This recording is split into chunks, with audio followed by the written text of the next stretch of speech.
Hi friends, I'm here with a really yummy, delicious, super nutritious recipe today. This is called mungdal quinoa porridge. This is made with equal amount of quinoa and mungdal along with some vegetables. To begin with, I've taken equal amount of quinoa and mungdal here. I've taken half cup of quinoa and half cup of mungdal here. I'm going to soak this in room temperature water for about 20 minutes. You can soak it longer if you like. Now to begin with the cooking process, I've added 1 tablespoon of coconut oil into my pressure cooker and I've added half teaspoon of cumin seeds. Along with that, I've added some chopped ginger, green chilies and onion. I'm using red onion here, however you can use any onion of your choice.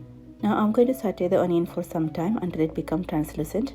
Now I've added some salt along with that to make the cooking process easier. Into this I'm adding chopped carrots now. You can add any vegetables of your choice for this dish. I'm using whatever is available in my fridge today.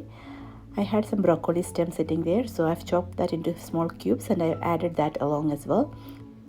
I had some green capsicum in my fridge as well, so I'm using that along with these other vegetables. If you have green peas or beans in your fridge, you can add that as well. Now once the vegetables are sauteed very well, I'm going to add some turmeric powder along with some pepper powder into this and give it a nice stir. Once it is well combined, I'm going to add my soaked quinoa and mungdal into this. I've nicely washed it before soaking, so I'm adding the water along and I'm going to add some extra water into this now. There should be enough water for the quinoa and dal to get cooked. I've added about 2 cups of water now. Along with that, I'm adding some chopped coriander leaves. Now close with the lid and pressure cook it for 10 minutes. If your pressure cooker is the traditional Indian style one with the whistles, 2 whistles are enough. Now as you can see, the vegetables, dal and quinoa got really nicely cooked and it is soft. Now I'm going to add more water to make it into porridge consistency. Once water is added, bring this to boil and can turn it off once it is boiled.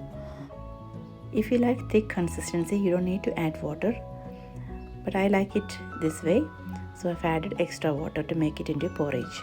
This is such an easy recipe which is highly nutritious as well, so if you like it, please try it yourself and let me know your feedback. Thank you for watching and see you soon with another video. Bye.